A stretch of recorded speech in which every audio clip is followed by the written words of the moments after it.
The train slowed as it pulled into the damp English countryside, its iron wheels screeching softly against the tracks. Private Thomas Hale leaned forward on the hard wooden bench, gripping his duffel bag as if it might disappear. Outside the narrow window, green fields rolled past under a gray sky, broken by hedgerows and stone cottages that looked older than his entire hometown back in Kansas. Thomas was 22 years old, but he felt younger now than he ever had. Just 3 months earlier, he had been repairing fences on his father's farm, waking before sunrise, his hands rough with honest work. Then Pearl Harbor happened. Radios crackled with shocking words, newspapers screamed headlines, and suddenly the world felt very small and very dangerous. Like many others, Thomas enlisted without hesitation. It wasn't bravery, it was expectation. In his town, you didn't ask if you would go. You asked when. The barracks smelled of wet wool, oil, and unfamiliar faces. American accents mixed with nervous laughter as soldiers unloaded gear and searched for their assigned bunks. Rain tapped steadily against the tin roof, as if England itself were reminding them that this land was not home. Thomas dropped his bag beside a narrow cot and sat down heavily. His helmet rested on his knees. He turned it slowly in his hands, tracing the scratched metal with his thumb. Everything felt temporary, like this was all a rehearsal for something far worse waiting beyond the horizon. That night, after roll call and a tasteless dinner, the mail truck arrived. It was a small moment, but the mood in the barracks changed instantly. Men who had looked tough hours earlier now stood silently, eyes fixed on the sergeant's hands. Names were called out one by one. Some soldiers smiled. Others looked away when nothing came for them. Hale. Thomas. Thomas stood up too fast, nearly knocking over his chair. The envelope was thin and creased, addressed in familiar handwriting. His sister's. He sat back on his cot and opened it carefully, as if tearing the paper too quickly might tear the connection to home itself. Dear Tommy. Dad says not to worry about us, but I know he does. The fields are quiet without you. Mom keeps your chair empty at dinner, says you'll sit there again soon. Every night, Dad turns the radio louder when they talk about the war. He doesn't say much, but I see him listening. Come back safe. That's all we pray for. Emily. Thomas folded the letter slowly. Around him, the barracks buzzed with conversation, jokes, and forced confidence. But he heard none of it. His chest felt tight, and for the first time since leaving America, fear crept in, not fear of bullets or bombs, but fear of never seeing those fields again. He slipped the letter into his helmet for safekeeping. Training began at dawn. Days blurred together into long marches, weapons drills, and shouted commands. Mud clung to boots. Muscles burned. Sleep came in short, uneasy stretches. British officers watched with reserved curiosity as the Americans learned what modern war demanded. Thomas learned how to clean his rifle until it gleamed, how to throw himself flat at the sound of an explosion, how to keep moving even when his legs screamed to stop. At night, he dreamed of home, endless wheat fields, summer skies, and his sister waving from the porch. But the dreams didn't last. One evening, during a blackout drill, Thomas sat outside the barracks, staring at the darkened sky. No stars were visible.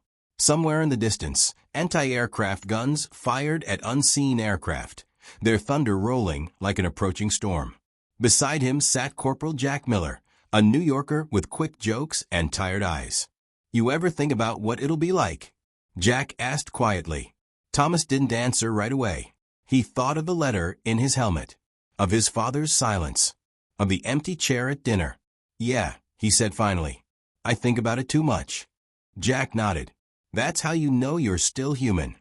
The weeks passed and rumors spread. The Germans were strong. Europe was burning.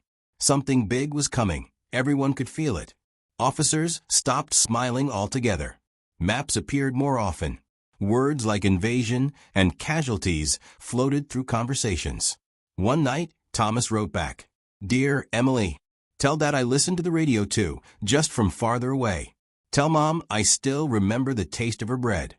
I don't know when I'll be home, but I know why I'm here.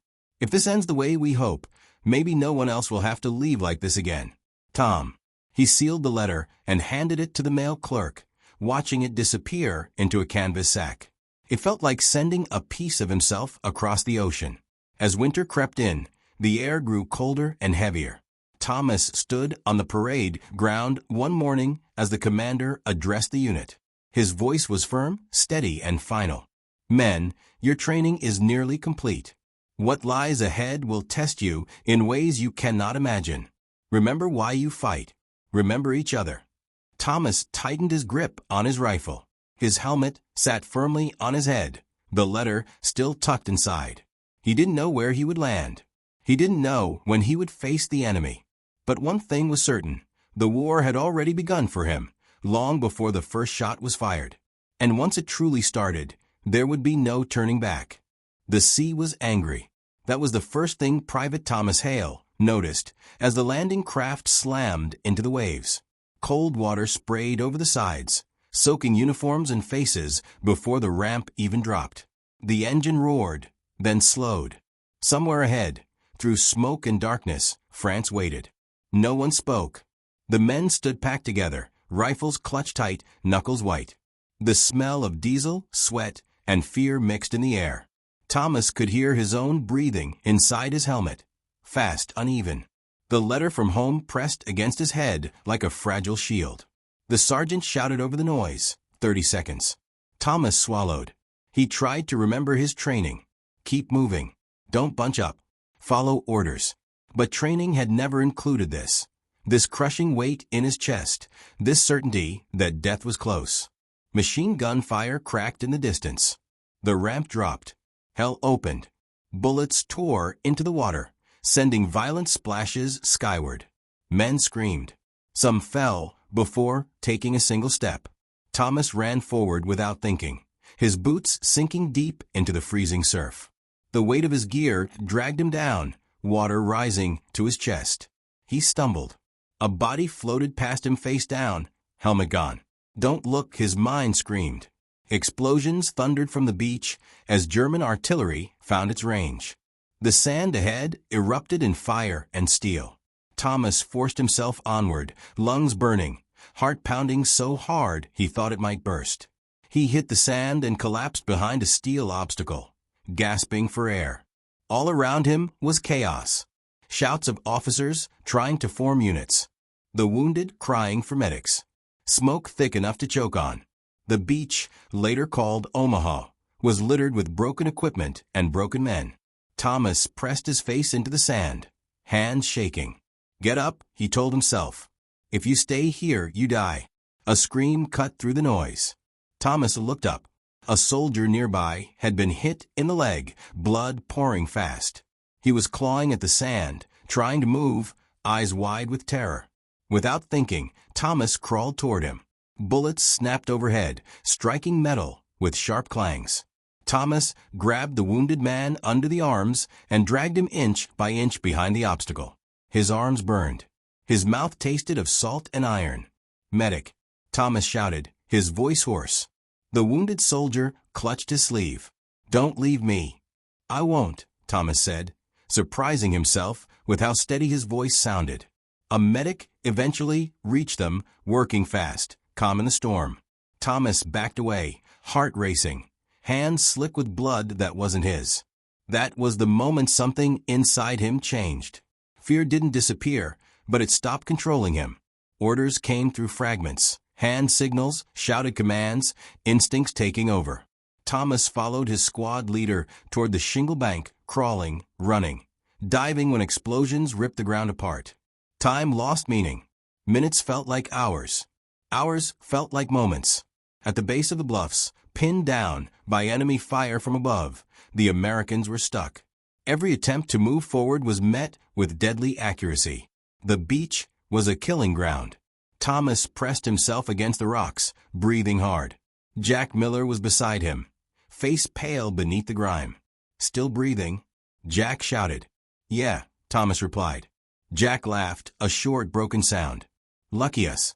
Engineers began clearing paths through the obstacles.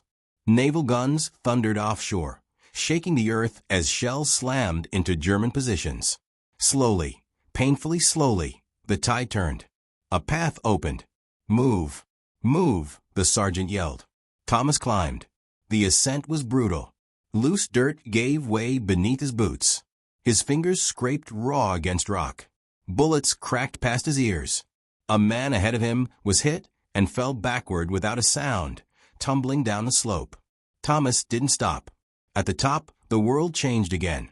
German trenches cut through the earth. Bunkers loomed like concrete monsters. Smoke and fire filled the air. Thomas fired his rifle for the first time at a shadow moving ahead. He didn't know if he hit anything. He only knew he couldn't stop. The fighting was close now, confusing, desperate. Shouts in English and German overlapped. Grenades exploded with deafening force. Training guided his hands while his mind struggled to keep up. At one point, Thomas found himself face to face with a German soldier barely older than himself. The man's eyes were wide with shock. For a heartbeat, neither moved. Then Jack tackled the enemy from aside. The moment passed. By afternoon, the beachhead was secured. The cost was everywhere. Thomas sat against a captured bunker, his body trembling now that the adrenaline faded. His uniform was torn. His rifle was hot to the touch. Around him lay the wounded and the dead, friends and strangers alike. Jack sat beside him, silent. Thomas reached up and removed his helmet. Inside, the letter from Emily was still there, damp but intact. He stared at it for a long moment. He had landed in France. But the boy who read that letter in England had died on the beach. As night fell over Normandy, flares lit the sky, and the sound of distant fighting echoed inland. Thomas lay awake in a shallow foxhole, staring upward. Tomorrow they would push forward. Tomorrow the war would demand even more. And now he knew exactly what it meant to answer that call. France no longer looked like the postcards. Weeks after Normandy, Private Thomas Hale moved through a country broken into pieces. Villages lay shattered. Stone walls split open like cracked bones. Trees stood stripped and burned, their branches pointing at the sky as if accusing it. The smell of smoke and rot clung to everything. The front line wasn't a line at all. It was everywhere. Thomas's unit advanced through the hedgerows, thick earthen walls topped with tangled bushes that turned every field into a trap. Visibility was measured in feet. The enemy could be on the other side of green leaves and shadow waiting. Every step felt watched. The men no longer talked much. Jokes had faded. Laughter felt out of place here. Even Jack Miller, once full of nervous humor, walked in silence now, eyes scanning constantly. Thomas had learned to move differently. Softer, slower. He listened to the land, the snap of a twig, the hum of insects, the distant thump of artillery. War had sharpened his senses, but it had also exhausted him in ways sleep couldn't fix. One afternoon, they entered what had once been a farming village. A church tower lay split in half, its bell cracked on the ground like a fallen crown. Doors hung open. Windows were dark and empty. "Spread out," the sergeant ordered. "Watch the corners." Thomas moved along a wall, rifle raised. His boots crunched lightly over glass and debris. Inside a ruined house, he saw a child's toy, a wooden horse, half buried under rubble. He paused for a moment longer than he should have. Focus. A single gunshot echoed from somewhere nearby. Everyone froze. Seconds passed. No follow-up fire. No movement. "Sniper," someone whispered. They waited. Nothing. Eventually, the order came to move on, but the tension stayed. The enemy was close. Everyone felt it. That night, Thomas was assigned to patrol. The moon was thin, barely lighting the narrow road that cut between two fields. Jack walked beside him, both men silent. Their breath fogged the air. Somewhere in the distance, a dog barked. They reached a crossroads and paused. That was when Thomas saw him. A figure stood at the edge of the hedgerow, less than 20 yards away. A helmet, a rifle, German. Time slowed. Thomas raised his weapon, finger tightening on the trigger. The other soldier did the same. They stared at each other through the darkness, eyes wide, chests rising and falling fast. The German looked young, too young. Dirt streaked his face, and his hands trembled slightly on his rifle. Neither fired. In that frozen moment, Thomas saw something he hadn't expected. Fear, identical to his own. The German swallowed, then slowly lowered his rifle. Thomas hesitated. Training screamed at him to shoot, to eliminate the threat, to survive. But he didn't pull the trigger. The German stepped back, then disappeared into the hedgerow, swallowed by darkness. Jack exhaled sharply. "You see that?" Thomas nodded, his heart pounding so hard it hurt. "Yeah." They stood there for a long moment before continuing the patrol. No alarm sounded. No shots followed. When they returned, Thomas said nothing. Neither did Jack. Some moments didn't belong in reports. Days later, the fighting intensified. German resistance stiffened as the Allies pushed deeper inland. Artillery hammered positions day and night. Airplanes roared overhead. The sky never seemed quiet anymore. During one attack on a fortified farmhouse, Thomas's squad was pinned down by machine gun fire. Dirt sprayed as bullets chewed into the ground inches away. "Flank left," the sergeant shouted. Thomas moved with two others, circling through a ditch. His hands moved automatically, reload, advance, cover. He threw a grenade through a broken window and turned away as it exploded. When they entered the farmhouse, the fight was over. Two German soldiers lay dead inside. Thomas stared at them, his stomach twisting. One of them had the same build as the soldier from the hedgerow. Same age, maybe younger. He wondered, was it him? He would never know. That night, as rain fell steadily, Thomas sat alone, cleaning his rifle. His hands were steady, but his thoughts were not. He pulled his helmet close and took out the letter from home. The edges were frayed now, the ink slightly smeared, but the words were still there. Solid. Real. Come back safe. The words felt heavier than ever. Jack sat down beside him. "You okay?" Thomas nodded, then shook his head. "I don't know any more." Jack didn't push. "Yeah. Me, neither." War had become a series of contradictions. Moments of terror, followed by long stretches of waiting. Acts of violence mixed with sudden mercy. Enemies who looked just like him.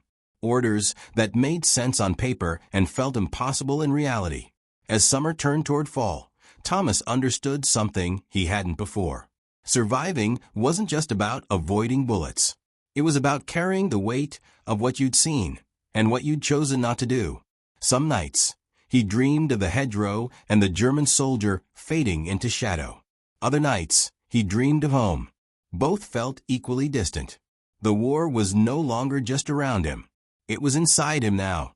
Winter arrived like an enemy no one had prepared for. Snow covered the Ardennes forest in thick, silent layers, swallowing roads, trees, and men alike. Private Thomas Hale had never known cold like this. It crept into bones, froze fingers numb, and turned every breath into pain. Rifles jammed. Boots cracked. Men shook uncontrollably even when standing still. The Germans attacked at dawn. Artillery shattered the silence. Explosions echoing through the forest like thunder trapped among the trees. Thomas was jolted awake as the ground shook beneath him. Shouts filled the air. Flares burst overhead, bathing the snow in harsh white light. "They're coming," someone yelled. The German counteroffensive hit hard and fast. Units were scattered. Roads clogged with retreating vehicles and wounded men. Confusion ruled the frozen battlefield. Thomas's squad scrambled into defensive positions along a narrow forest road. Snow sprayed as bullets struck around them. Trees splintered, sending shards of wood into the air like knives. Thomas fired into the shadows, unable to see more than flashes of movement between trunks. The cold numbed his hands, but adrenaline kept him moving. Hours blurred together. At some point, their radio operator was hit. The man collapsed beside the set, blood staining the snow a deep, shocking red. The radio crackled uselessly, unattended. Without artillery support, they would be overrun. "Someone get that radio," the sergeant shouted. No one moved. The road was open ground. German fire swept across it relentlessly. Thomas didn't think. He ran. Bullets tore through the air around him as he sprinted across the road, boots slipping on ice. A round struck the ground near his foot, spraying snow into his face. Another clipped his pack. He reached the fallen operator and dropped to his knees, hands shaking as he dragged the radio free. The weight felt enormous as he lifted it onto his back. Pain exploded in his side. Thomas stumbled, but didn't fall. He forced himself to keep moving, lungs burning, vision narrowing. He dove behind cover just as a shell detonated nearby, throwing snow and dirt over everything. The radio was intact. Thomas pressed the handset to his ear, shouting coordinates through chattering teeth. His voice sounded distant to his own ears, but the operator on the other end answered. Minutes later, the sky answered too. American artillery slammed into the forest, explosions ripping through German positions. The attack slowed, then stopped. Lives were saved. Only then did Thomas realize he had been hit. Blood soaked his uniform beneath his coat, warmth quickly fading into cold. Medics reached him, hands rough but steady, bandaging the wound while shells still burst nearby. As they carried him away, Thomas clutched his helmet. Inside, the letter from home was still there, creased, faded, but whole. He blacked out before reaching the aid station. When he woke, the world was quieter. He lay in a field hospital, the air thick with antiseptic and pain. Rows of wounded men surrounded him, some groaning, some staring blankly at the ceiling. A nurse noticed his eyes open. "You're lucky," she said softly. "Very lucky." Thomas wasn't sure he believed in luck anymore. Jack visited him later, his face drawn and tired. "You scared the hell out of us," Jack said. "They say you held the line." Thomas said nothing. Outside, the battle raged on for weeks. Snowstorms buried the dead. Supplies ran low. Men fought hunger, frostbite, and despair as much as the enemy. Eventually, the German advance broke. The cost was enormous.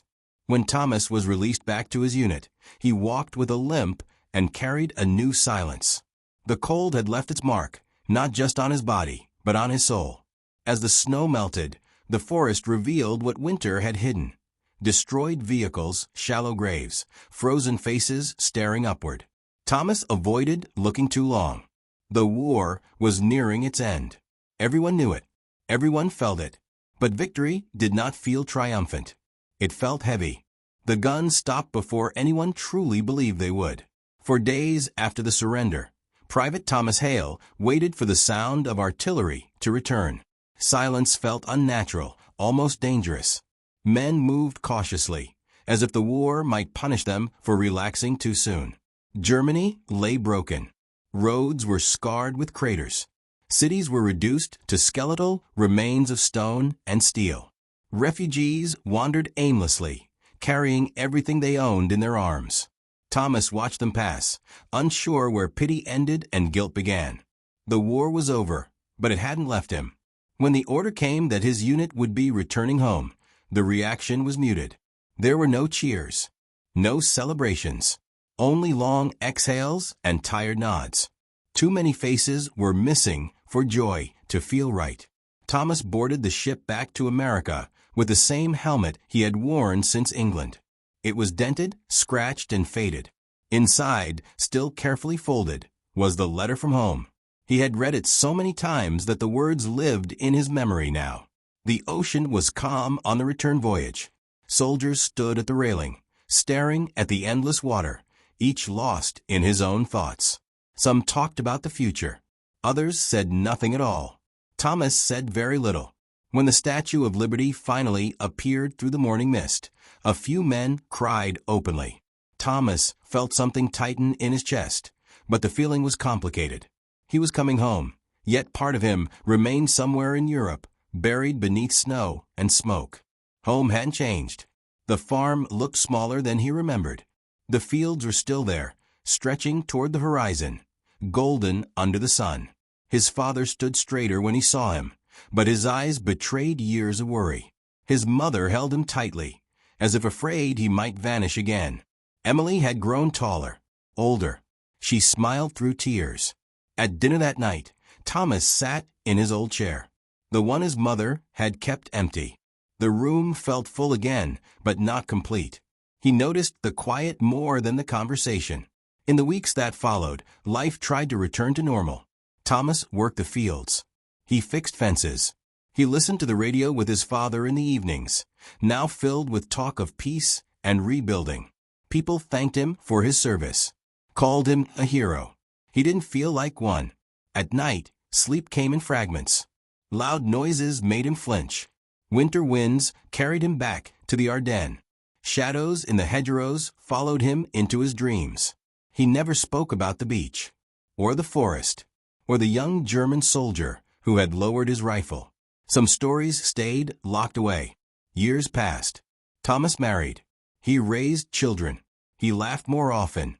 The war slowly loosened its grip, though it never fully released him. His limp faded, but never disappeared. His silence softened, but remained. One afternoon, decades later, his grandson climbed into the attic, searching for old tools. Instead, he found a helmet. It was heavier than it looked, scratched, dented. Inside was a faded letter and a small medal. The boy carried them downstairs. "Grandpa," he asked, "what's this?" Thomas held the helmet carefully, as if it might break. He unfolded the letter one last time, reading words written before he had ever known what war truly was. He smiled gently. "That," he said, "is how I made home." He didn't explain further. He didn't need to, because courage, he had learned, wasn't always loud or dramatic. Sometimes it was just holding on to a memory, to a promise, to a piece of paper tucked inside a helmet, long enough to survive. And sometimes surviving was the bravest thing of all.